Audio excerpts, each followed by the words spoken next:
estão aqui presentes, né, a professora Luzmara Cursino Ferreira, que também é organizadora deste evento, bem como o professor Carlos Piovesani, que também participa, atua fortemente na organização desse evento. Desde já nós agradecemos a presença de todos e passo a palavra inicialmente para a professora Wanda Hoffmann, que é diretora do Centro de Ciências Humanas aqui da UFSCar e que apoia, né, toda essa atividade aqui desenvolvida junto ao Departamento de Letras, ao programa de pós-graduação em Linguística da UFSCar. Boa tarde a todos. Cumprimento os colegas da mesa, todos os presentes. Também cumprimento especialmente toda a comissão organizadora de camisetinha vermelha. Esse evento reúne diversos grupos de pesquisa e que é uma iniciativa muito importante para a troca de experiências. Nós já estamos no terceiro, né, colóquio. E com isso, com essa troca de experiência, com as discussões, com as reflexões, é possível buscar aí movimentar a fronteira do conhecimento na área de análise de discurso. Em nome do Centro de Educação e Ciências Humanas, que tem o prazer, o imenso prazer em recebê-los aqui em nossa casa, na Universidade Federal de São Carlos. Eu desejo a todos um excelente evento e excelentes trocas de experiência. Obrigada.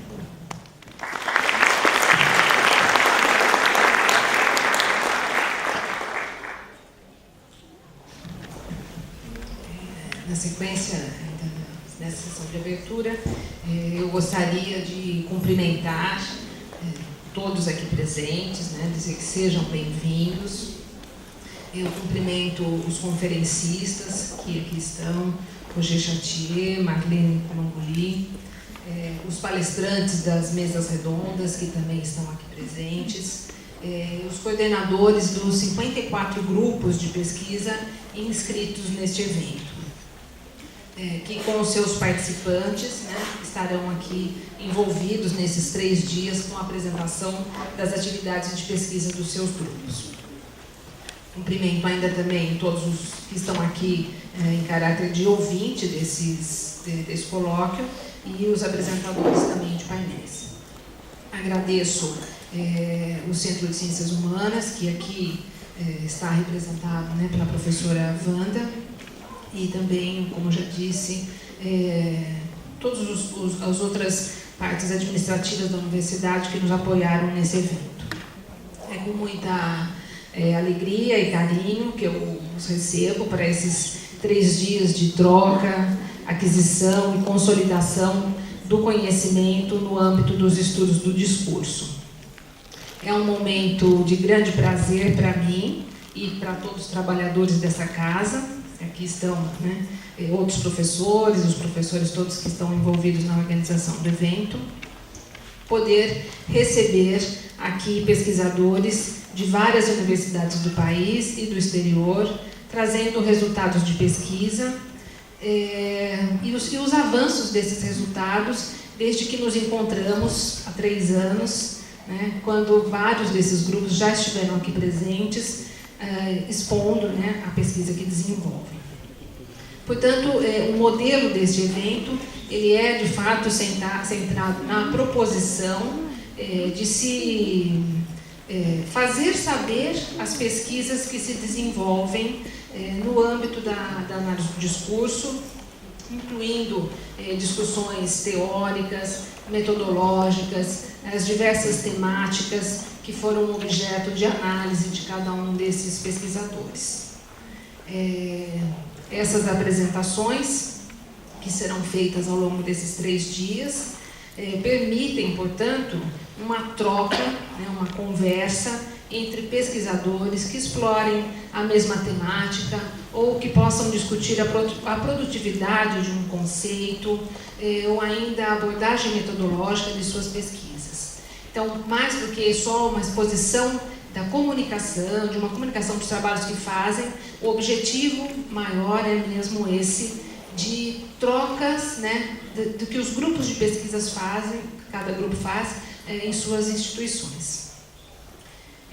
Neste ano, né, como uma inovação, nós propusemos aos coordenadores a elaboração de um painel, um pôster, que lhes será entregue no momento da apresentação, para que as atividades do grupo estejam bem visíveis quanto aos objetivos do grupo, quanto aos participantes, às suas publicações. E, além disso, esse pôster, como um artefato acadêmico-científico, imagino que poderá auxiliá-los na continuidade da divulgação dos trabalhos de pesquisa dos seus grupos, de cada um dos grupos, né?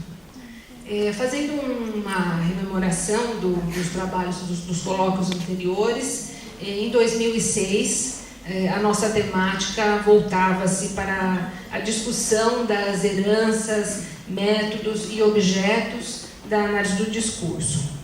As apresentações das mesas redondas, cujos textos estão publicados no livro que eu e Maria do Rosário Gregolin e eu organizamos, já apontaram, né, nessa direção de uma produtividade do campo teórico na análise do discurso, que não se furta a se questionar, voltar aos seus fundamentos teórico-metodológicos, e isso animou, né, anima a oferta, né, da sequência desse colóquio, sendo que em 2009, sob a temática A Ordem do Olhar, Discurso, Semiologia e História, nós discutimos então o caráter sincrético que frequenta nossos objetos de análise. Na ocasião, né, focalizamos como a perspectiva discursiva poderia explorar essas temáticas e objetos diversos inscritos numa dimensão histórica. As apresentações desse evento de 2009 também estão publicadas, né, no livro que se chama Discurso, Semiologia e História, e que está sendo lançado neste evento. Enfim, nossa veia de pesquisadores continua a nos trazer inquietações e que vieram, portanto, a nutrir a temática deste colóquio. O terceiro CIAD, ele tratará, portanto, da presença e das contribuições do pensamento de Michel Foucault à análise do discurso. A opção por essa temática geral deveu-se à preocupação permanente do laboratório sobre nossa organização, aqui o Labor,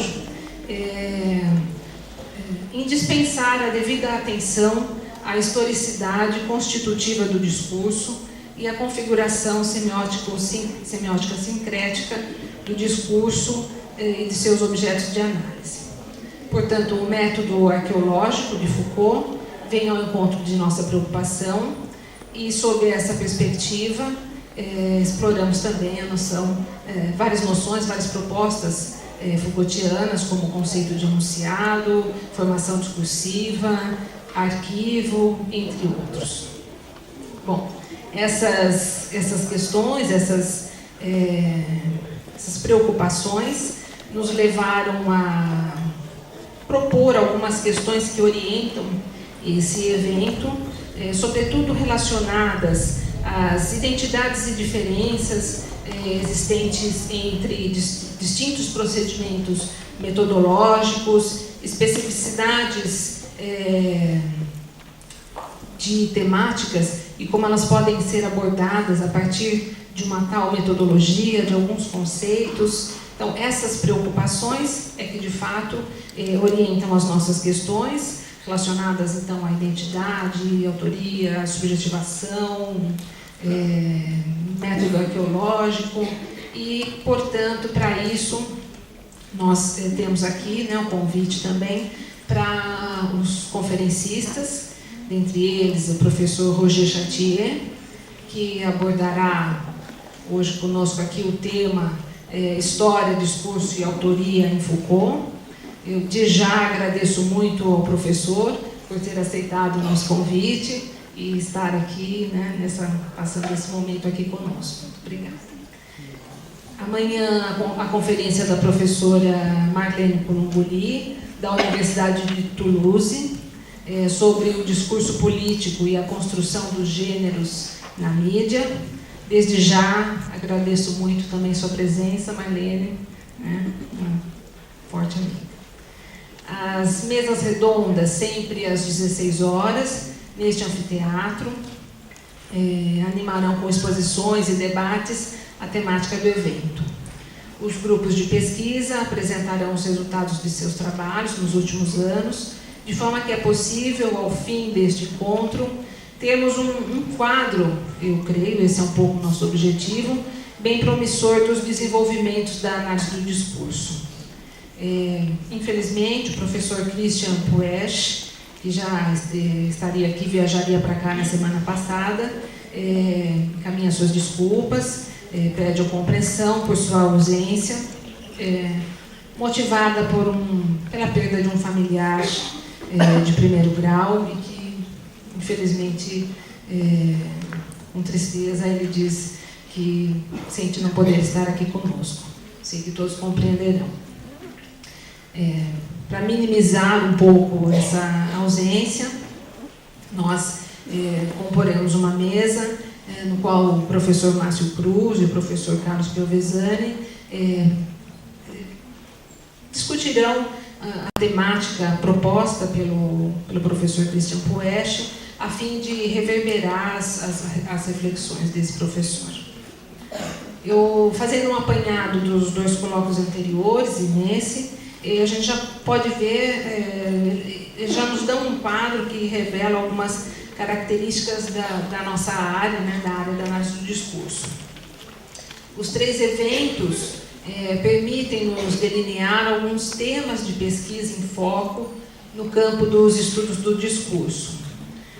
Temos, em média, um número de inscritos e de grupos de pesquisa nessas 3 edições, que se aproxima de 50 grupos de pesquisa, e eu tenho plena consciência que não estão todos os grupos de pesquisa, sobretudo do Brasil, aqui representados, mas nós temos um número significativo, e também é possível visualizar esse movimento, esse crescimento dos grupos de pesquisa, e também uma certa regularidade, porque pelo menos 30 desses grupos de pesquisa participaram dessas 3 edições, né?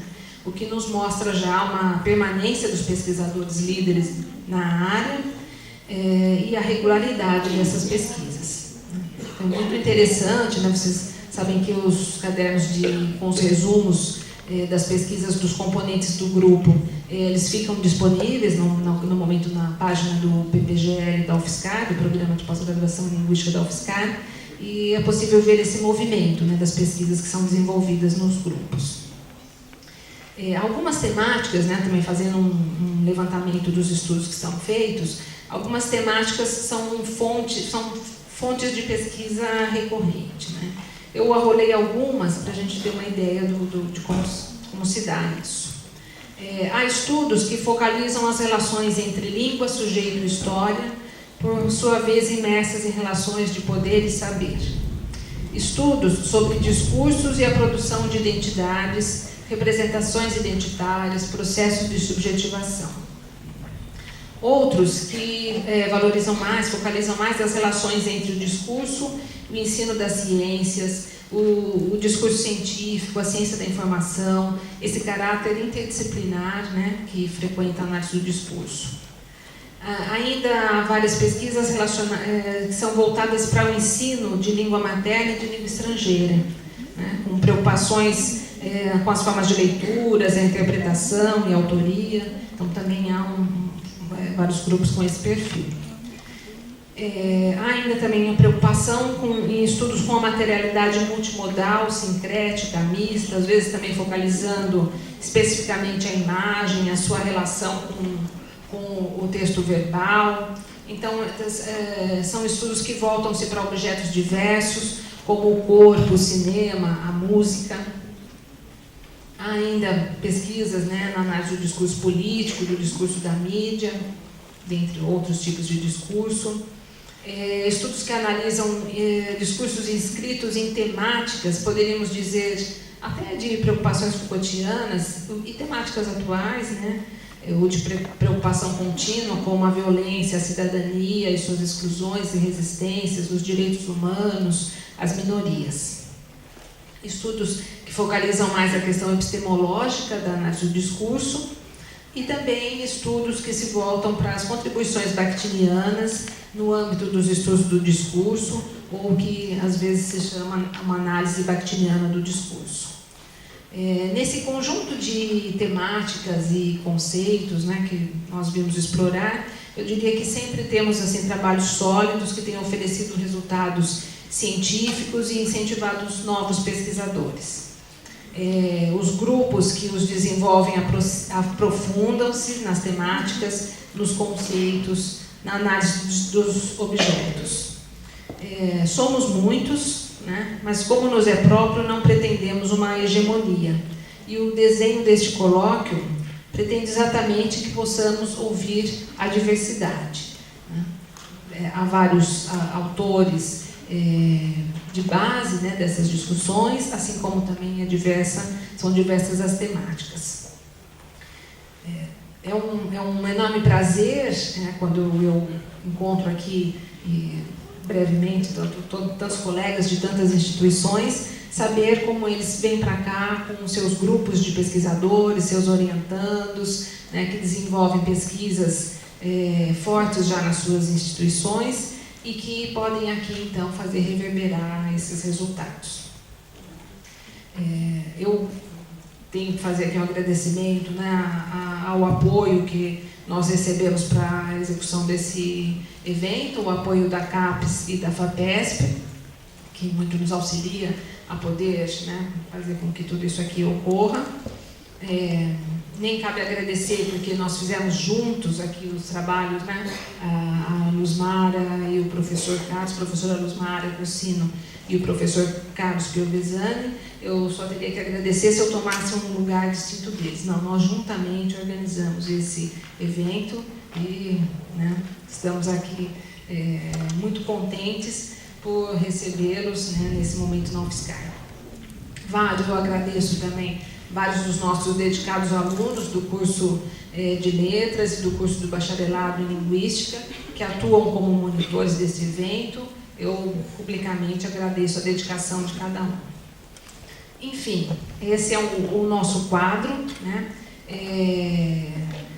São Carlos está aqui para recebê-los e a UFSCar, sobretudo, né, pretende que esse lugar que nós ocupamos de reverberação dessas pesquisas seja cada vez, né, mais frequentado e que isso possa, de fato, expandir, né, para além aqui dos nossos mundos. Eu desejo a todos vocês 3 dias de intensas reflexões, frutuosos encontros entre os grupos de pesquisa, e que se possa sorver nesse campus da UFSCar, para além da chuva, né, que já começou hoje e nos encontra aqui, parece que também nos próximos dias, né, que todos nós possamos bem aproveitar. E mais uma vez agradeço a presença de todos e desejo que nós juntos possamos fazer acontecer esse nosso evento, né? Só viabilizei que nós chegássemos até aqui. Agora a tarefa é de todos nós em conjunto, né? Eu, então, agradeço mais uma vez e passo a palavra à Luzmara para que eu possa chamar também o professor Roger, né, para iniciar os trabalhos. Muito obrigada.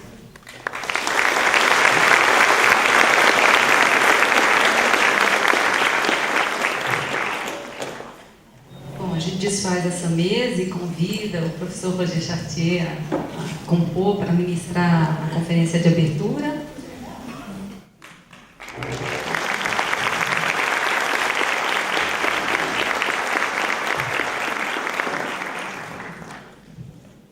Farei aqui uma breve apresentação, né, do professor, além, obviamente, dos meus sinceros e constantes agradecimentos. Reitero aqui, né, o cumprimento feito pela Vanice, a todos que aqui estão presentes, né? Aos estudantes, pesquisadores e professores interessados por esse tema da análise dos discursos e também pelas linguagens e pelos modos como nos fazemos significar ao longo da história. Para darmos início a esses trabalhos, né, deste terceiro CIAD, temos a honra de poder contar aqui, em nossa conferência de abertura, com a presença do professor Roger Chartier, a quem eu agradeço muito sincera e carinhosamente, em nome da organização deste evento, por ter aceitado, obviamente, o nosso convite e por todo o esforço que fez para vir e estar conosco aqui hoje. Agradeço ainda, em meu nome, por toda a atenção e simpatia com que me recebeu em 2005, na Escola de Altos Estudos, né? Período do qual eu tenho muito boas lembranças, e que, obviamente, foi decisivo para o trabalho que nós desenvolvemos hoje aqui na instituição. Um evento cuja temática é discutir, né, que se propõe a discutir a temática, né, sobre as contribuições de Michel Foucault aos estudos do discurso, ninguém melhor para abrir este colóquio. Exatamente porque o professor Roger Chartier é um desses leitores particulares, um leitor cuidadoso e refinado da obra deste filósofo.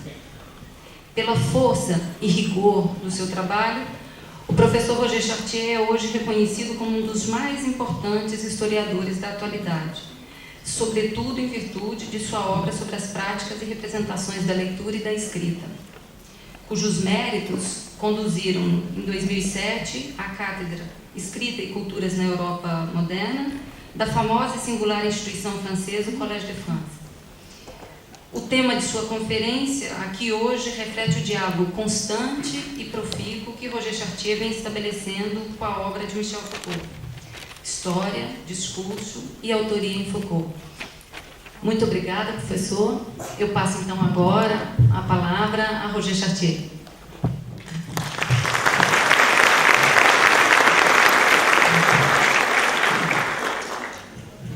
Em primeiro lugar, queria agradecer ao comitê organizador pelo seu convite e, evidentemente, agradecer os Marat, colega, amiga, tradutora, pela sua generosa apresentação. É para mim um prazer, uma honra, dar esta primeira conferência do terceiro colóquio internacional de análise e discurso organizado pela Universidade Federal de São Carlos.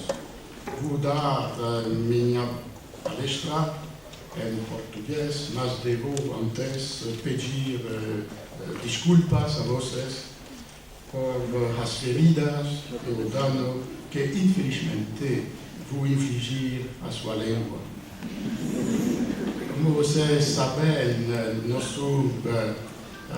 no trabalho, minha pesquisa não pertence estritamente no campo da análise do discurso, senão a história da cultura escrita entre o século XV e a época contemporânea. E nesta perspectiva de investigação e de reflexão que, evidentemente, encontrei a obra de Foucault e, precisamente, sua famosa conferência O que é autor. Como o Pierre Menard de Borges, pensei no momento que o melhor a fazer hoje seria proferir a vocês uma conferência que outra voz, sua voz, mais importante, já havia pronunciado no dia do 22 de fevereiro de 1969, quando Foucault, então professor no Centre Universitaire Expérimental de Vincennes, tratava, diante dos membros da Société Française de Philosophie, da seguinte questão: o que é autor? O retorno a este texto, que se tornou famoso, assim como a discussão que houve seguiu, da qual participaram Jacques Lacan, Jean Val, Lucien Goldman, mostra imediatamente o que muda desde esta data, 1969. Na minha perspectiva, o que muda se deve pensar a partir de um duplo movimento. Por parte das disciplinas cujo objeto é a crítica, a edição, a interpretação dos textos, dos discursos, análise do discurso, história da literatura, história das ciências, história da filosofia, fora dado um lugar de maior importância do que antigamente à historicidade das operações, dos atores, dos lugares que se encontram implicados no processo de composição das obras ou dos textos, nas modalidades de sua transmissão, nas formas de sua recepção. Por parte da história cultural, definida tradicionalmente como uma história dos objetos, uma história das práticas culturais, um movimento inverso cruza o primeiro e foi marcado por um retorno aos textos, um retorno às obras, mesmo as mais canônicas, mesmo aquelas diante das quais os historiadores frequentemente se intimidavam. Disso decorre uma tensão comum, ilustrada por esse colóquio, voltada para as interpretações e as leituras, para as formas de inscrição e de transmissão dos textos, para as coerções de todas as ordens políticas, estéticas, sociais e intelectuais que governam a condição de composição e de circulação das obras, sejam elas quais forem. Nesse terreno em comum, interrogações mais precisas poderão nascer e assim produzirão o encontro dos interesses dos filósofos, dos críticos literários, dos historiadores das ciências e dos historiadores que pertencem à minha própria tradição intelectual, a saber, uma forma de história sociocultural herdeira dos anais. Essas interrogações mais precisas se ocupam da identificação de dois conjuntos de variações em relação com os discursos. Por um lado, as variações conceituais, que designam a mobilidade e a descontinuidade das categorias de atribuição, de designação, de classificação das obras e, obviamente, entre elas, a presença do nome próprio, do nome do autor. Por outro lado, uma segunda historicidade, que não é aquela das categorias da discursividade, mas sim aquela de sua própria materialidade, pode conduzir a todo um conjunto de questionamentos em comum sobre os efeitos produzidos na construção da significação dos textos, pelas técnicas de sua reprodução ou transmissão, por suas diferentes modalidades de publicação, ou ainda pela composição e organização dos textos no interior do livro ou do objeto escrito, ou sobre a página, seja ela manuscrita ou impressa. Essas perspectivas são suficientemente conhecidas para que, mesmo retomado literalmente, sem mudar uma única palavra, como o Dom Quixote de Pierre Menard, a Conferência de Foucault, redita hoje com a mesma letra, possa ser investida, com toda certeza, de significações diferentes daquelas que lhe foram atribuídas em 1969. Mas, não tendo o talento de Pierre Menard, não me aventurei por esta via a de seguir literalmente, vírgula após vírgula, o texto apresentado por Foucault há mais de 40 anos. Eu lhes proporei hoje, de uma maneira mais simples, uma pesquisa histórica, uma reflexão retrospectiva, cujo objetivo é, talvez, de revisar algumas respostas que o próprio Foucault dera à questão que ela mesmo havia formulado e a qual nos legou o que é um autor. Como sabem vocês, Foucault apresentou nesta palestra duas afirmações fundamentais. Primeiro, fez uma distinção radical entre dois problemas que, para ele, eram frequentemente confundidos pelos historiadores. Por um lado, a análise sociohistórica do autor como indivíduo, e as inúmeras questões que exigem atenção nesse contexto, por exemplo, o status social dos autores, as origens e as carreiras familiares dos escritores, a estrutura do campo literário, etc.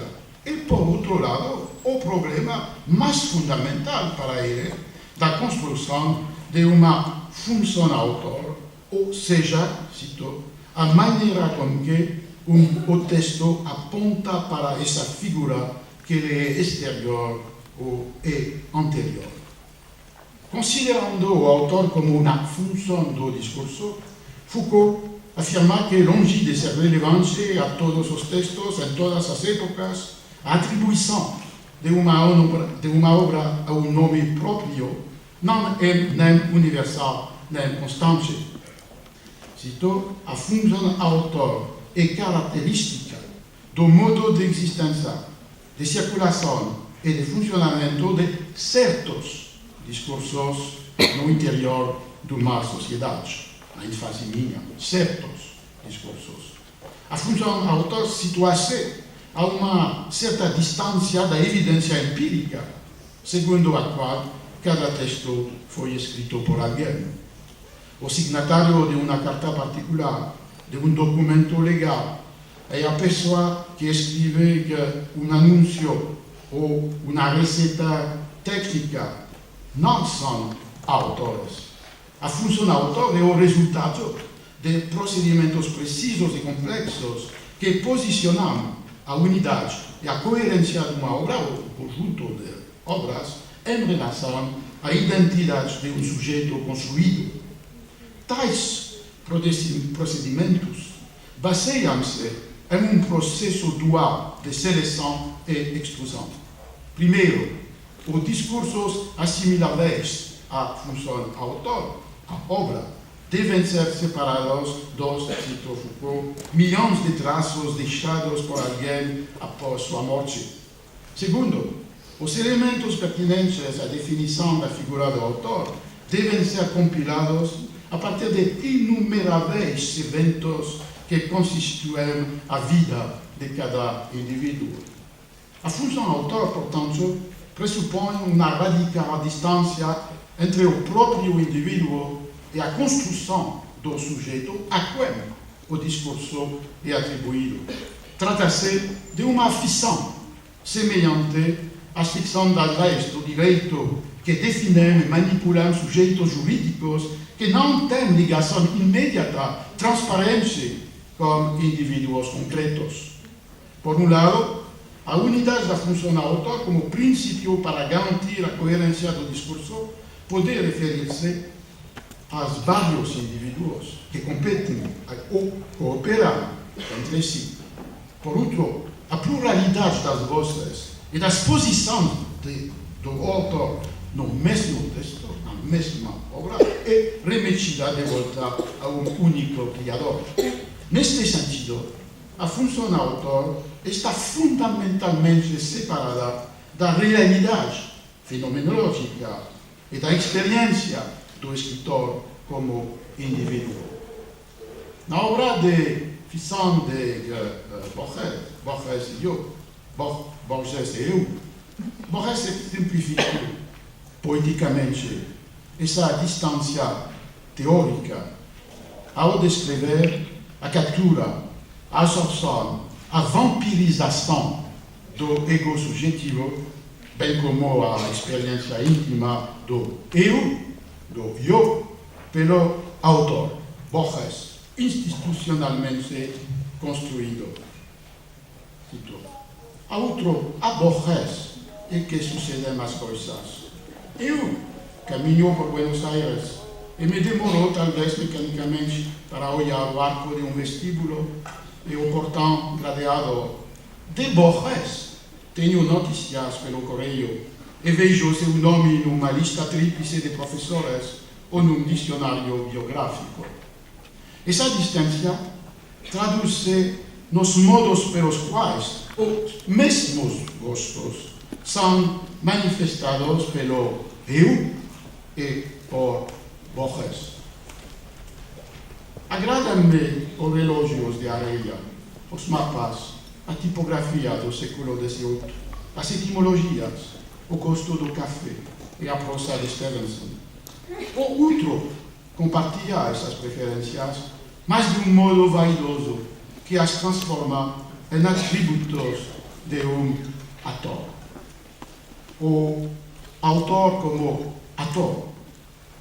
Borges aqui brinca com a trajetória histórica que construiu o autor desde o século XVIII como figura pública e também como distanciamento etimológico que desde o século XV atribuía aos actores, ou seja, aos escritores que eram simples comentadores, a autoritas de autores canônicos da antiguidade ou da tradição cristã.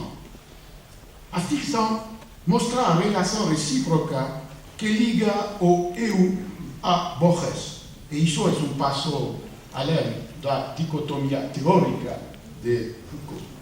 A realidade fenomenológica do indivíduo é a condição de possibilidade da existência do autor, de sua obra, de sua literatura. Seria exagerado, escreve Borges, afirmar que nossa relação é hostil.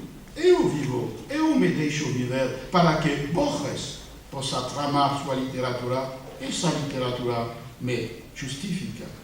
Entretanto, as coisas não são tão simples.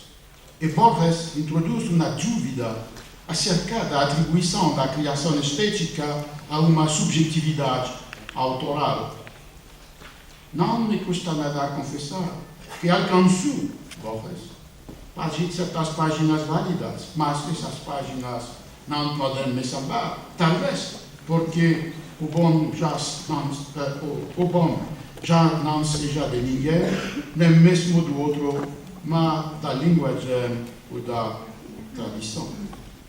Por outro lado, o indivíduo só pode sobreviver por meio da figura, da ficção, da função do autor. Além disso, estou destinado a perder-me definitivamente e só ou outro instante de mim poderá sobreviver no outro. A dissociação entre o eu e Borges é assim transformada em uma forma de identificação que é a única que pode permitir ao sujeito sobreviver e talvez mais fundamentalmente existir. Não apenas o escritor não conseguia evitar, como escreveu, o perverso costume de falsear e magnificar do autor, entendido como um produto necessário do discurso literário, mas também o deseja. Eu permanecerei em Borges, não em mim. Sei que sou alguém, mas não me reconheço menos, em seus livros do que em muitos outros, ou do que no laborioso rasgueado de uma guitarra. Se é que alguém sou, se é que sou alguém. A relutância do eu singular é assumir a identidade exigida pela ordem literária do discurso, não apaga uma incerteza ontológica.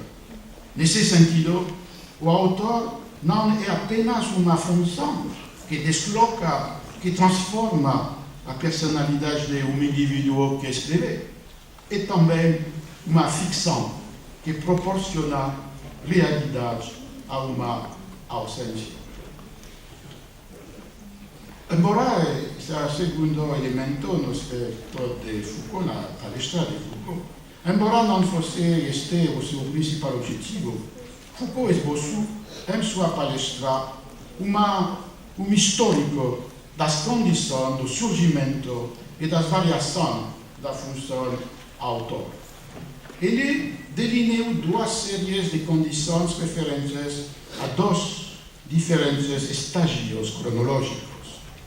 O primeiro contexto é o único a ter sido dada ênfase pelos vários comentadores do texto de Foucault, se refere ao momento cito, quando se instaurou regime de propriedade para os textos, quando se editoram regras estritas sobre os direitos do autor, sobre as relações autores-editores, sobre os direitos de reprodução, etc. Ou seja, no fim do século XVIII e no início do século XIX, quando a ordem social da propriedade que governa nossa cultura, como escreve Foucault, foi codificada.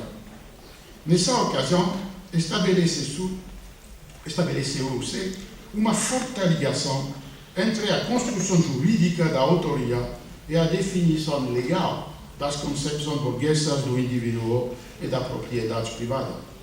Entretanto, segundo Foucault, o status dos textos como propriedade, e aqui cito de novo, foi historicamente secundário em relação ao que se poderia chamar de apropriação penal. Os textos, os livros, os discursos começarão a ter realmente autores diferentes dos personagens míticos, diferentes das grandes figuras sacralizadas e sacralizantes, na medida em que o autor podia ser punido, ou seja, na medida em que os discursos podiam ser transgressores. Não resta dúvida de que a função autor está, antes de tudo, enraizada nos efeitos da censura e das igrejas e dos estados nesta perspectiva. E Foucault não propõe qualquer cronologia para essa apropriação penal que liga a função autor ao exercício do poder por parte de uma autoridade dotada do direito de censurar, julgar, punir. Fica claro, porém, que assim definida, a função autor é anterior ao período moderno e, particularmente, ao século XVIII, que é o momento de cristalização da propriedade literária. A fim de ilustrar seu ponto de vista de que a função autor não é universal e nem está presente em todos os discursos, Foucault evoca uma radical reversão, ou quiasmo, ocorrida, segundo ele, no século XVII e XVIII, momento em que estavam sendo modificadas as regras de identificação de textos pertinentes ao discurso científico, entre aspas, e literário, entre aspas. Para ele, antes daquele momento liminar, apenas as afirmações científicas tinham a autoria atribuída ao nome de seu autor. Houve um tempo em que esses textos que hoje chamaríamos de perdido a referência aqui. Sim, não problema. Havia um tempo em que esses textos que hoje chamaríamos de literários, narrativas, contos, epopeias, tragédias, comédias, eram aceitos, postos em circulação, valorizados, sem que fosse colocada a questão de seu autor. O anonimato não constituía dificuldade. Sua antiguidade, verdadeira ou suposta, eram para eles garantia suficiente. Em compensação, os textos que chamaríamos atualmente de científicos, relacionando-se com a cosmologia, a medicina e as doenças, as ciências naturais, a geografia, não eram aceitos na Idade Média e só mantinham um valor de verdade com a condição de serem marcados pelo nome do seu autor. Hipócrates disse: Plínio conta. Não eram precisamente as fórmulas de um argumento de autoridade, eram os índices com que estavam marcados os discursos destinados a serem aceitos como provados. E no início do período moderno, segundo a vaga cronologia de Foucault, a distribuição da função autor é virada de ponta cabeça, se encontrar a lição. Chiasmo produziu-se no século XVII, no XVIII. Começou-se a aceitar os discursos científicos por eles mesmos, no anonimato de uma verdade estabelecida, o sempre demonstraria novamente e sua vinculação a um conjunto sistemático que lhes dá garantia e de forma alguma a referência ao indivíduo que os produziu. A função autor se apaga, o nome do inventor servindo no máximo para batizar um teorema, uma proposição, um efeito notável, uma propriedade, um corpo, um conjunto de elementos, um síndrome patológico.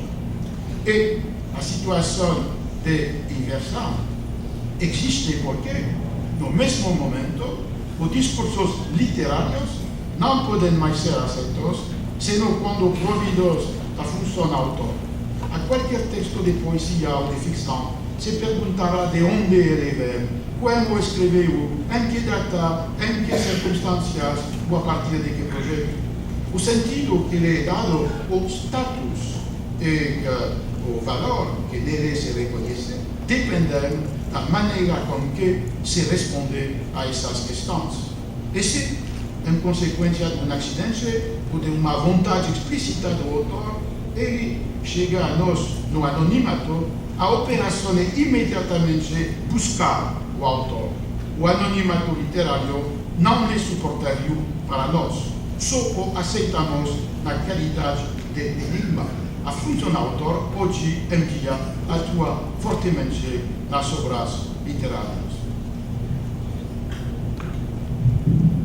Tal chiasmo, altamente discutível, como veremos adiante, ilumina primeiramente a verdadeira função da função autor, ou seja, garantir a unidade de um corpo de textos, atribuindo-o a uma única fonte de expressão e neutralizar as eventuais diferenças ou contradições entre diferentes textos do mesmo autor.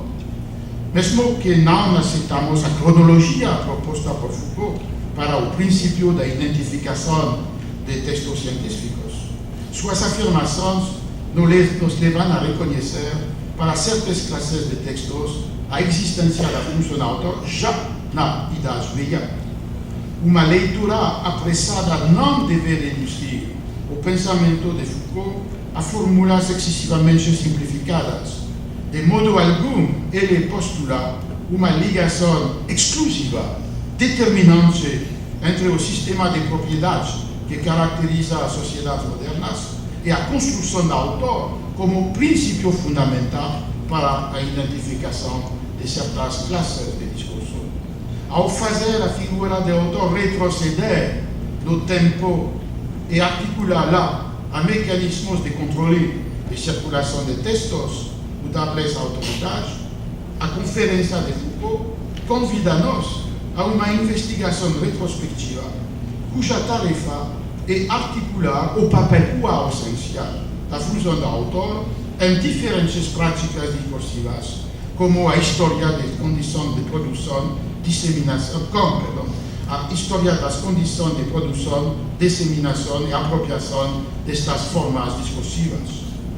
Ao discutirmos a validade da reversão entre o discurso científico e literário, situados por Foucault no século XVII ou XVIII, é necessário observarmos que ele foi cauteloso ao aludir a distinção entre essas duas categorias de discurso, utilizando a expressão como os textos que chamaríamos de literários, ou os textos que chamaríamos hoje de científicos. Tais expressões são sintomas claros da tensão existente em toda a obra de Foucault entre a inércia do vocabulário que supõe implicitamente a universalidade das categorias que nos permitem distinguir entre diferentes gêneros de discurso e as variações históricas dessas distinções. Por trás das conveniências de vocabulário, precisamos reconhecer marcadores históricos, distribuições específicas e sistemas particularizados de exclusão. A partir dessa perspectiva de Foucault, a distinção entre ciência e literatura não pode ser considerada como universal ou totalmente estável. Em sua palestra, naquilo que concerne o desenvolvimento na função do autor, Foucault não deu qualquer importância à diferença que podemos, e me parece, devemos estabelecer em cada momento histórico entre autores antigos, canônicos, Hipócrates, Plínio e escritores contemporâneos.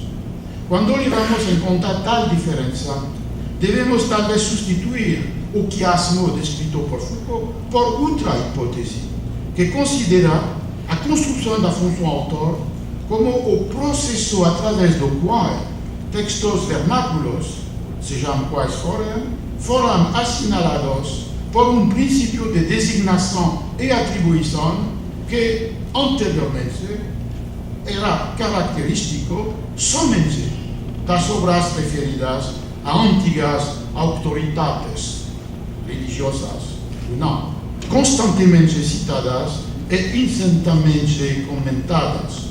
Essa revisão da perspectiva de Foucault é essencial para a minha palestra de hoje, que intenta atribuir maior ênfase à diferença entre autoridades tradicionais e autores modernos contemporâneos de cada tempo histórico, e menor ênfase à distinção entre discurso científico e discurso literário do que aquele mencionado em sua palestra. Em primeiro lugar, devemos nos recordar que a construção do autor como proprietário, longe de se originar de uma aplicação particular da definição burguesa do direito de propriedade, foi profundamente enraizada na defesa dos privilégios dos livreiros. Segundo Macrose, podemos dizer que os livreiros editores de Londres inventaram o conceito moderno de autor proprietário como uma arma na luta contra os livreiros das províncias. Em 1710, o novo estatuto votado pelo parlamento inglês desmantelou um antigo sistema de publicação que desde 1556 atribuía aos livreiros e impressores membros das National Company, a corporação dos livreiros e impressores, um monopólio para obter um copyright. E antes de 1701, o termo utilizado era sempre the right in copy, e não copyright. E, em segundo lugar, a perpetuidade de propriedade sobre os títulos registrados por eles no registro da corporação. Em 1710, a nova lei autorizava os autores a pedir copyright e limitava a duração do copyright a 14 anos, mais um novo período de 14 anos caso o autor ainda estivesse vivo. O único modo através do qual os livreiros editores de Londres podiam reafirmar sua propriedade tradicional era solicitando o reconhecimento do direito perpétuo do autor sobre sua própria obra, daí resultando o direito perpétuo de quem havia comprado a obra a seu autor. Assim, tiveram que inventar o autor proprietário de suas obras e a função autor como característica fundamental das obras por eles publicadas. Os advogados que defendiam sua causa desenvolveram uma dupla linha de argumentação ao defender os livreiros editores de Londres contra seus colegas das províncias, escoceses e irlandeses, que tentavam obter vantagem a partir do Estatuto de 1710 para reimprimir títulos sobre os quais os londrinos afirmavam possuir privilégios imutáveis. O primeiro argumento fundamentava-se na teoria da propriedade derivada de Locke, que estabelece que um homem, como proprietário de seu próprio corpo, de sua própria pessoa, é também proprietário de todos os produtos de seu trabalho. Uma vez que as composições literárias são consideradas como resultado de um trabalho, seus autores têm, portanto, um direito natural de propriedade sobre suas obras. O segundo argumento baseava-se na categoria estética de originalidade inerente às composições literárias, que as tornavam incompatíveis com as invenções mecânicas sujeitas a patentes que garantiam o monopólio de sua explotação universal exclusivamente por um período limitado, 14 anos, o 14 anos mencionado no Estatuto de 1710.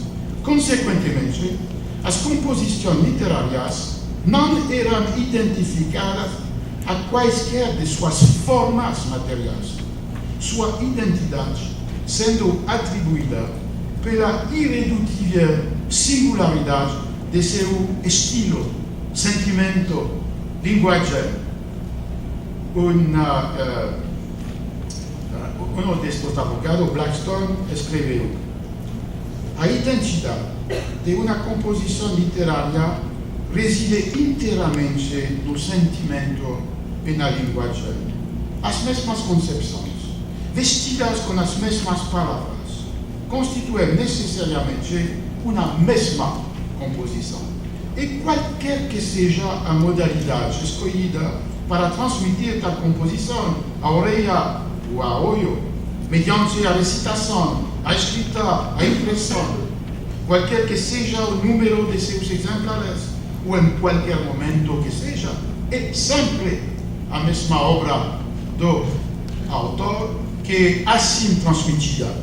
E ninguém pode ter o direito de transmiti-la ou transferi-la sem seu consentimento, seja tácito, seja expressamente dado. Você vê que o texto desta perspectiva é fundador da definição do copyright nas sociedades contemporâneas. O direito inaliável do autor era transformado em uma característica essencial do discurso, independentemente do veículo de sua transmissão, da forma de sua publicação. Essa é a primeira reavaliação da invenção do copyright sugere um desafio às afirmações de Foucault sobre a relação entre a função do autor e o sistema moderno da propriedade. Primeiro, a construção da autoria como base dos direitos de propriedade do autor sobre sua obra não pode ser datada do final do século XVIII ou início do século XIX, como dizia. Ela surgiu de uma série de processos abertos na Inglaterra na década de 1720 e após a votação pelo Parlamento do Estatuto da Rainha Ana. Em segundo lugar, na Inglaterra e mais tarde na França, a invenção do autor como proprietário esteve diretamente ligada à reivindicação para a preservação de um antigo sistema de privilégios. Privilégios na França, copyright na Inglaterra, garantidos seja por uma corporação ou pelo rei. Não derivou de uma nova concepção burguesa de propriedade e de mercado livre dos regulamentos do comércio do Estado. Terceiro, a distinção entre a identidade essencial da obra e a diversidade dos acidentes ou veículos que a divulgam desempenha um papel fundamental no processo por meio do qual o autor é construído como um princípio de unidade e uma fonte singular de expressão sempre manifestada nas diferentes formas dadas a seu discurso. durante o debate mantido na Alemanha no fim do século XVIII acerca da propriedade intelectual e da reprodução ilegítima dos livros, onde ela era particularmente corrente em virtude da fragmentação das soberanias estatais, Fichte enuncia de maneira nova esta tensão entre a imaterialidade da obra e a materialidade de suas formas de publicação.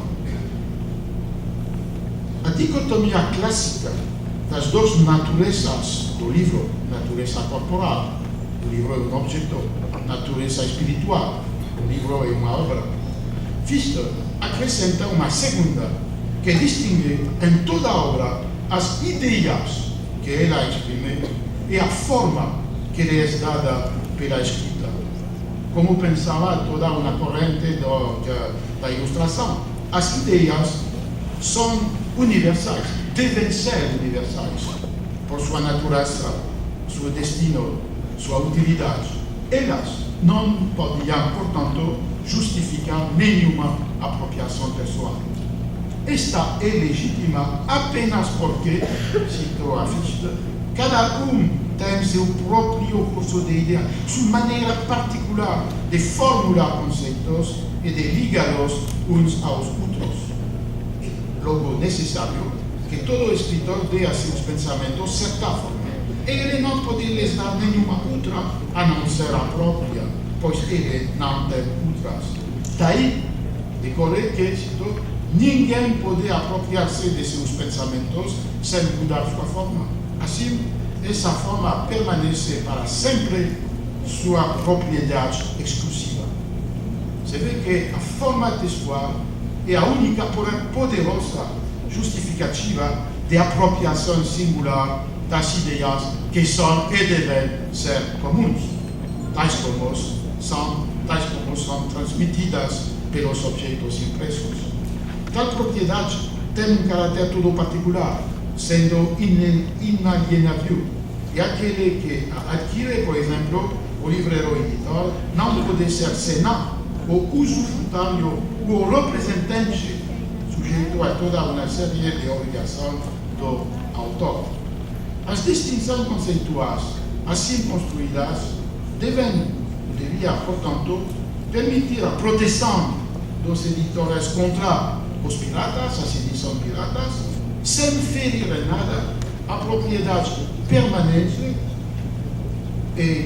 dos autores sobre suas obras.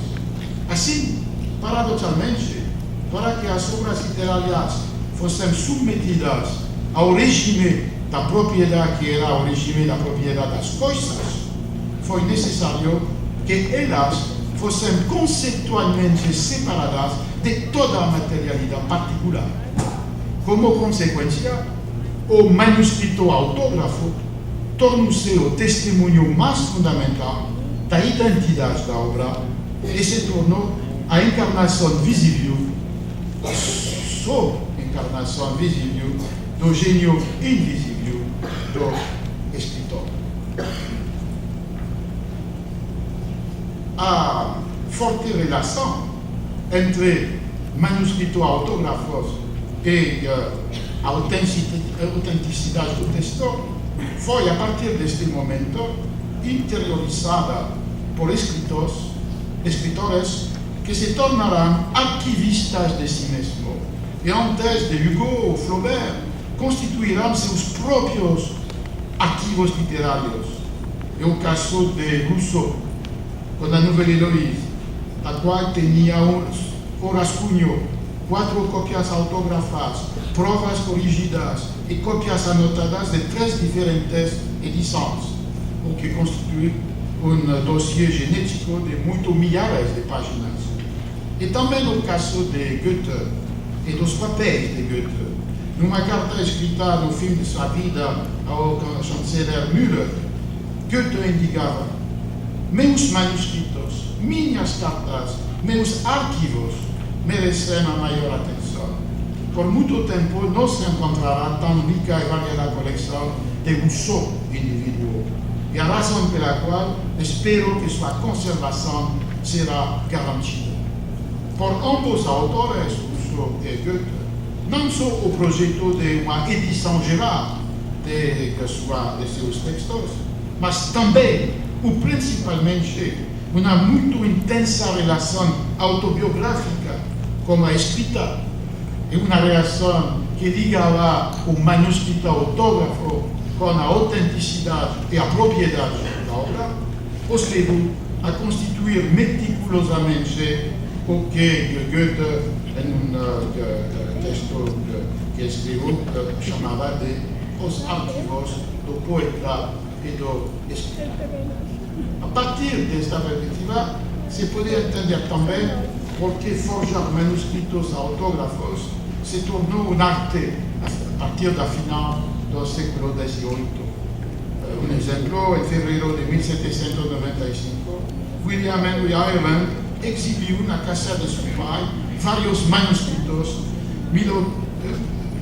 de Shakespeare, milagrosamente e recentemente descobertos.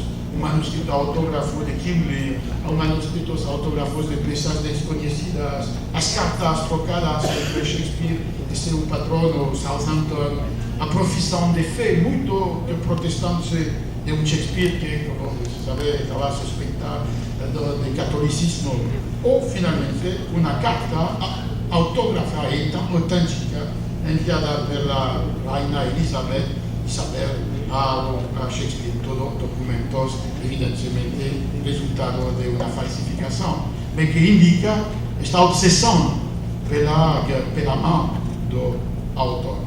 Finalmente, a consequência disso foi, para o século XX, o fetichismo da mão do autor, que levou à fabricação de supostos manuscritos autógrafos e originais, que de fato eram cópias passadas a limpo de escritos previamente existentes, mas passadas a limpo pelo autor mesmo.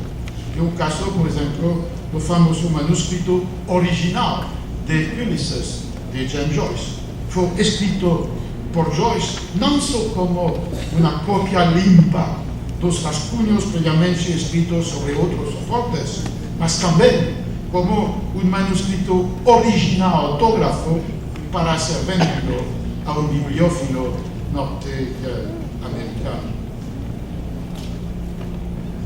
A consequência mais fundamental da configuração conceitual que produziu a necessidade da presença da função autor é a relação estabelecida entre obra literária e vida do escritor.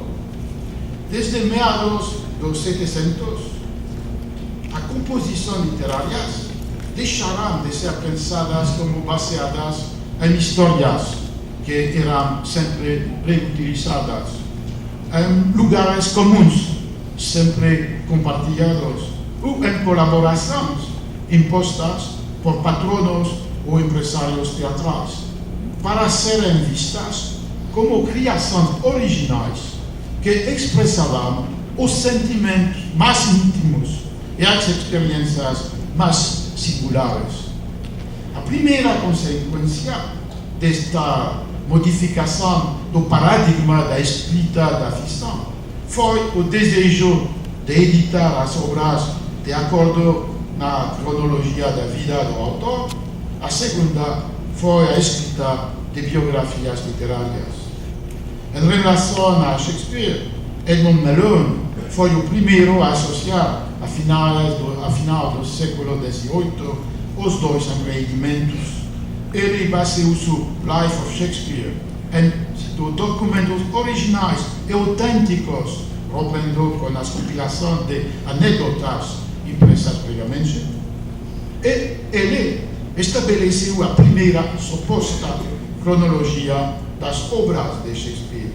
De acordo com ele, as peças deviam ser publicadas na ordem em que Shakespeare as escreveu, para seguir o desenvolvimento do seu gênio, e não conforme a distribuição das peças da tradição, começará com o folio de 1623, de uma distribuição entre comédias, peças históricas e tragédias.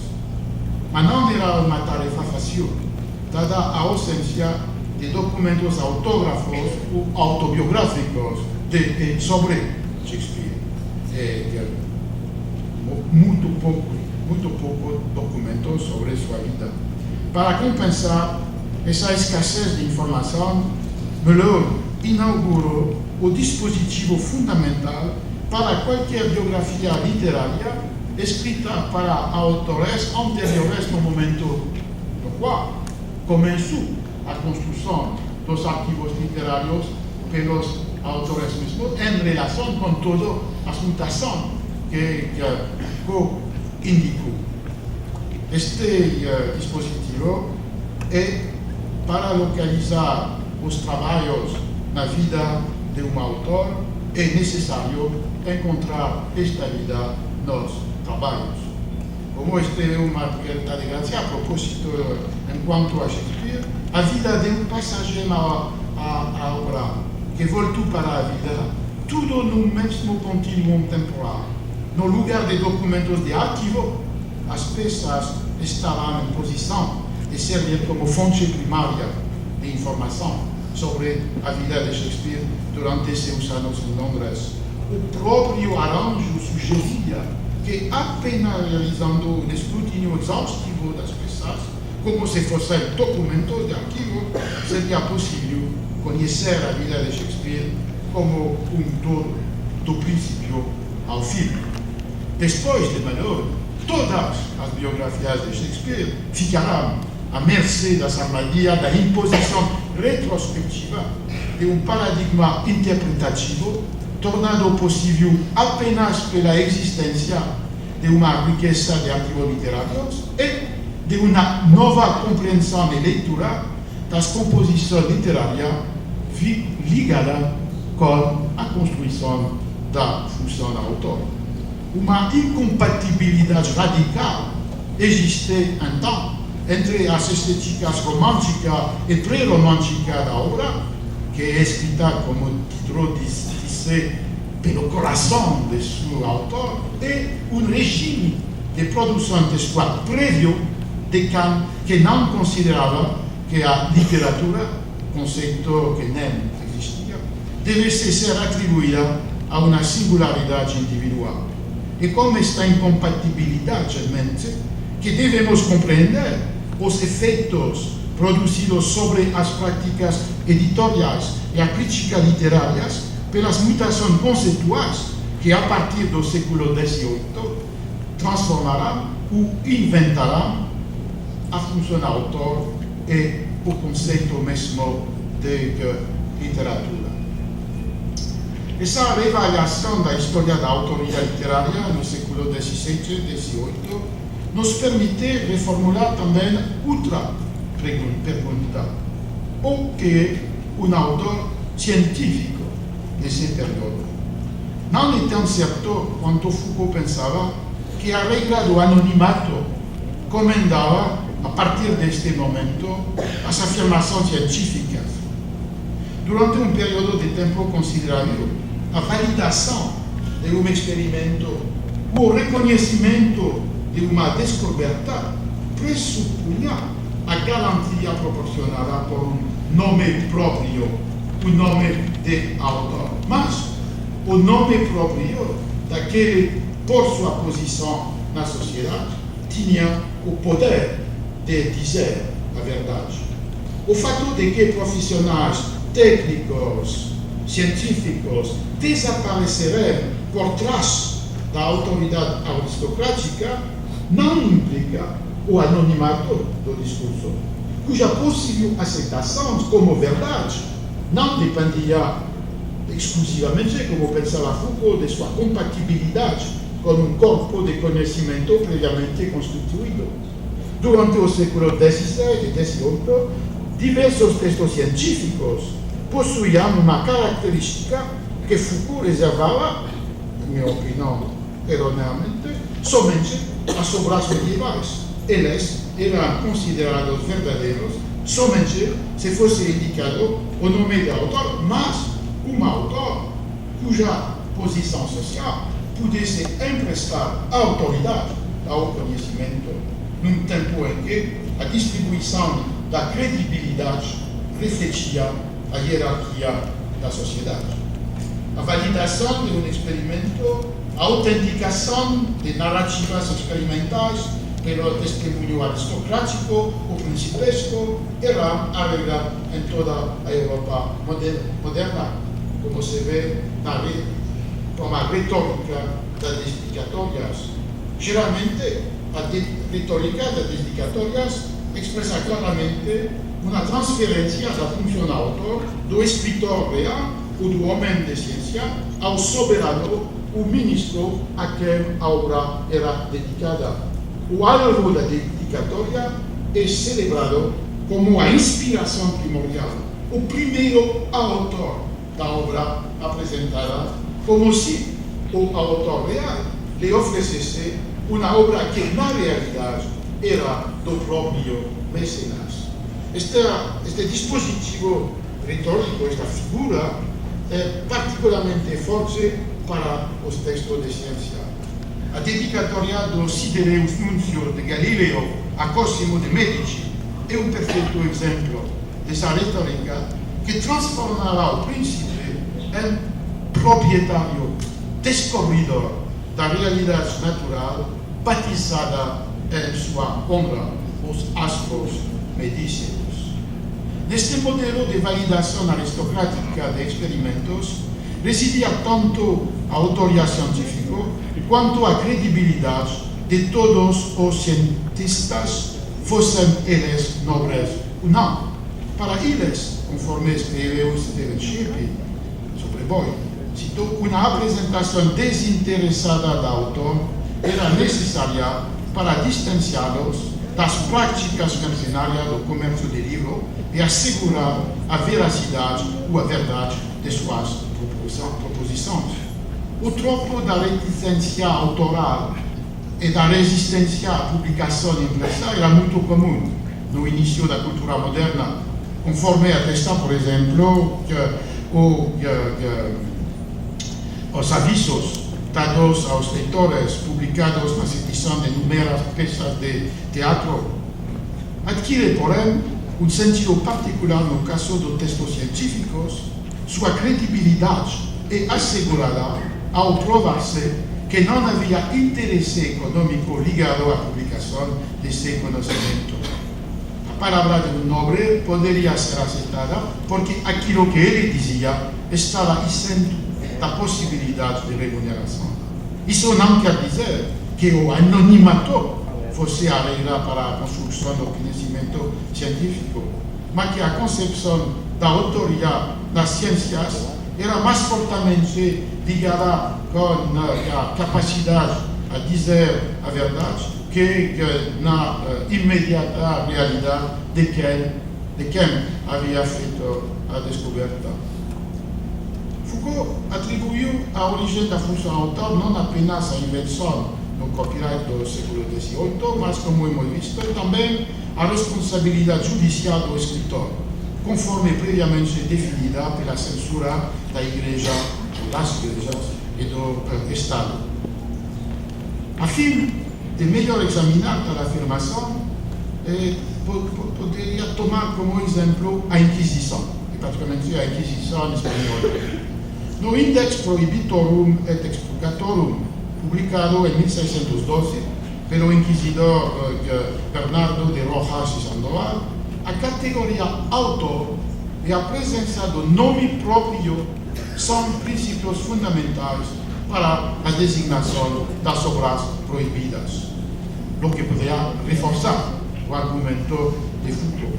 As três classes de livros proibidos, distinguidos pelo Index, referiam-se à função autor, todas as três. A primeira condena todas as obras de autores considerados heréticos, não somente as obras que já haviam escrito, mas também aquelas que ainda seriam escritas e publicadas por eles no futuro. O autor era assim claramente construído como a fonte única de um pensamento e de uma expressão igualmente manifesta em todos os seus textos, inclusive aqueles que ainda não haviam sido escritos. Este texto fantástico está a proibição de textos que já não existem. A segunda classe, que proibia títulos específicos, mas não autores, ainda estava ligada à função autor, pois a identificação desses títulos somente era possível por meio do nome dos autores. Esta é a razão pela qual os livreiros eram obrigados a enviar a inquisidores, num prazo de 60 dias após a publicação do index, um inventário dos livros que tinham em seus estoques, listando os títulos em ordem alfabética dos nomes do autor, dos sobrenomes do autor, dos cognomes e não da segunda ordem do nome de batismo. Finalmente, a terceira classe de obras proibidas também expressava um claro reconhecimento da função autor. Censurava todos os livros que tivessem sido impressos após de 1584 e que foram impressos sem menção do nome do autor juntamente com o nome do impressor. Se vê, então, que a função autor estava assim constituída no final do século XVI e início do século XVII como uma arma essencial na batalha da Igreja Católica contra a difusão de textos suspeitos de heresia e heterodoxia. Desse ponto de vista, não havia diferença entre textos literários e textos científicos, nem entre obras antigas e obras contemporâneas. Porém, a partir de meados do século XV, diferentes mecanismos reforçaram a emergência da função autor no caso dos escritos literários. Por um lado, alguns escritores tentavam controlar a distribuição de suas obras, solicitando privilégios para si em relação à publicação de seus trabalhos e iniciando ações contra impressores que haviam publicado seus textos sem o seu consentimento. Por outro lado, a identidade de autor era mais claramente divulgada nas folhas de rosto e colofões, na medida em que a nomeação autoral passava do estágio de assinaturas escondidas ou metafóricas para assinaturas pessoais e não ficcionais. Por fim, a identidade autoral era também promovida pela mudança que substituiu a cena dedicatória no frontispício, na qual o autor de joelho diante de um príncipe sentado em seu trono oferecia-lhe um livro ricamente encadernado, pelo retrato do próprio autor, ou autora, por vezes representado ou representada, compondo sua obra. Essas diferentes mudanças autorais podem ser consideradas um passo decisivo antes dos fatos ocorridos no século XVII e XVIII, mencionado por Foucault para a definição do discurso literário como aceitável somente se apresentasse o nome de um autor. Seria preciso, então, associar a primeira aparição da função autor à invenção da imprensa. Não há dúvida para muitos historiadores, não há dúvida a respeito disso. As transformações na apresentação, na estilização da autoria, são consideradas como resultado do impacto da invenção da imprensa, do desenvolvimento de um público leitor e da comercialização do livro. Na minha opinião, é possível questionar esta perspectiva com o argumento de que a afirmação da identidade de autor e a função autoral antecederão a invenção dos livros impressos, que são as últimas reflexões. O século XIV, antes da invenção de Gutenberg. Este século foi, sem dúvida, um tempo de invenções fundamentais para a cultura escrita e para a função autor. A primeira dessas novidades foi o novo significado atribuído em várias línguas europeias a 3 palavras. Primeiro, o autor, que por muito tempo era considerado como simple compilador, comentarista, segundo a etimologia da palavra latina, agere, fazer algo. E este autor recebeu uma autoridade tradicionalmente reservada aos antigos autores, palavra originada de augere, que significa dar existência a, criar algo. Então, a mudança foi de considerar os atores como autores e em todas as línguas vulgares de traduzir essa palavra e de atribuir a autoridade dos autoridades aos autores do presente. Segundo, uma transformação da palavra escritor, que começou a designar a pessoa que compõe uma obra, bem como a pessoa que copia o texto.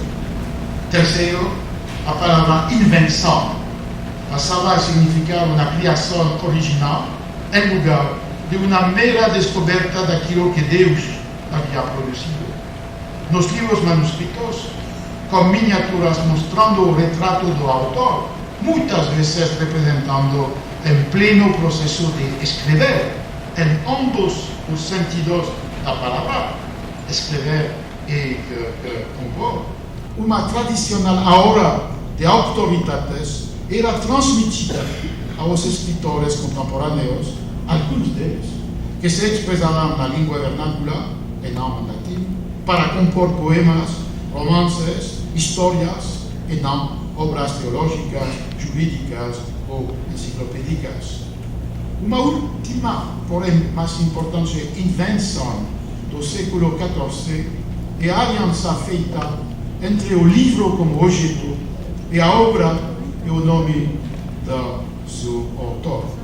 A forma tradicional, duradoura do livro manuscrito era a forma de uma coleção de textos de variados gêneros, datas, autores, línguas.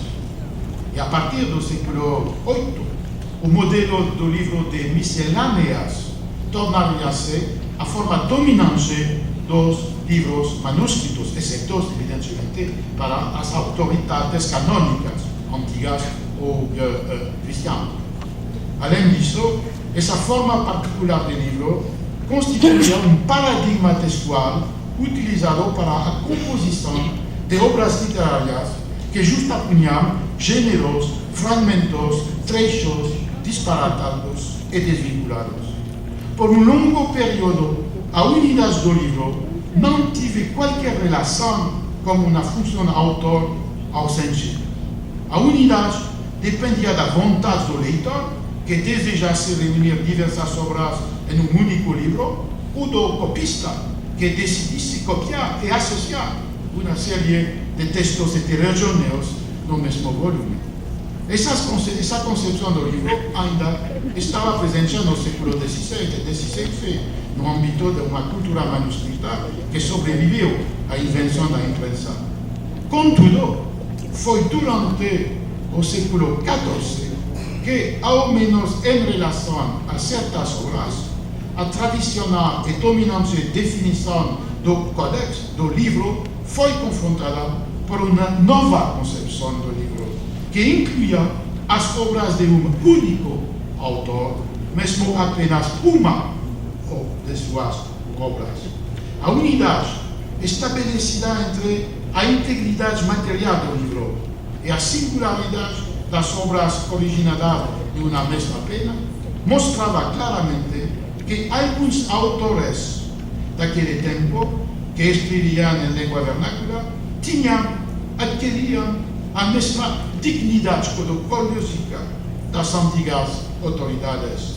Foi, portanto, antes da era do livro impresso, que se estabeleceu para certas obras em língua vulgar o vínculo entre uma unidade material e textual e uma unidade textual atribuída a um autor. E em torno de autores como Dante, Petrarca, Boccaccio, Christine de Pizan, René d'Anjou, que a função autor surge da profunda revolução na concepção do livro, que reunia um objeto material, um nome próprio e um texto, o série de texto que formava uma obra. Conclusão. Por um lado, me parece que a genealogia da autoria literária é mais antiga do que Foucault pensava. É um elemento fundamental na sua construção foi a existência do livro unitário, segundo a expressão de Armando Petrucci. Ou seja, o livro pensado como uma entidade que compreendia uma obra, uma série de obras escritas pelo mesmo autor. A partir dessa perspectiva, a técnica de reprodução de texto, seja copiado à mão ou imprensado, não é decisiva em si mesma. A importância reside na relação material e intelectual entre um objeto, uma obra e um nome. Por outro lado, a genealogia do autor científico me parece mais complexo do que uma simples passagem da autoridade para o anonimato. Primeiro, na Idade Média e na Renascença, uma grande parte do discurso que podemos classificar como científico, quer dizer que buscava um conhecimento dos fenômenos naturais, não se referia às autoridades canônicas, não exigia a presença do nome próprio. Era, ao contrário, um conhecimento coletivo e anônimo que apresentava. Esse era o caso do livro de segredos, o Kunstbüchern, manuais de artesanato, dos livros chamados de livros de botega, manuais técnicos, escritos à mão e utilizados nas oficinas, nos ateliês. Era também o caso das antologias ou coletâneas de lugares comuns, que neutralizavam a individuais nos nomes próprios de seus compiladores ou autores citados em favor de um corpo anônimo de conhecimento pensado como universalmente aceitável. Segundo, não resta dúvida que a revolução científica ocorrida no século XVII, seja qual for sua definição, geométrica ou experimental, não significa de forma alguma a expulsão do nome próprio das afirmações de conhecimento. A autenticação de experimentos ou descobertas exigia a garantia dada por uma autoridade duradouramente ligada com o poder aristocrático ou principesco de enunciar a verdade. Então, os termos do provocativo quiasmo proposto por Foucault não são mais aceitáveis. Devemos discuti-los e talvez revisá-los. Porém, como Foucault afirmou em O que é o motor, o retorno a qualquer obra que tenha inaugurado uma nova prática discursiva significa necessariamente uma transformação em sua construção teórica. Segundo ele, instauradores de discursividade tornarão possível um certo número de diferenças, abrirão o espaço para outra coisa diferente deles e que, no entanto, pertence ao que eles fundarão. Foucault foi, com certeza, um desses instauradores de discursividade. Foram as categorias que ele propôs e as questões por ele levantadas em 1979 que tornarão possíveis as reavaliações que desafiam essas mesmas questões nos dias de hoje. Como han entendido, os elementos que proponho introduzir na tela de Foucault originam-se principalmente de uma sociologia de textos definida como o estudo do discurso como uma forma escrita. Essas perspectivas nos permitem compreender que a função do autor não é somente uma função discursiva, mas também uma função da materialidade do texto. Don Mackenzie escreveu: novos leitores produzem novos livros, e seu significado é função de suas novas formas. Parafraseando Mackenzie, podemos dizer talvez que novos livros produzem novos autores, ou seja, a construção da autoria é função de uma nova forma de livro, cuja unidade é física e textual, material e autoral. Foi essa a nova forma que estabeleceu na cultura ocidental, antes de Gutenberg, a necessária, instável e conflituosa relação entre o autor como indivíduo e o autor como uma ficção, entre eu e Borges.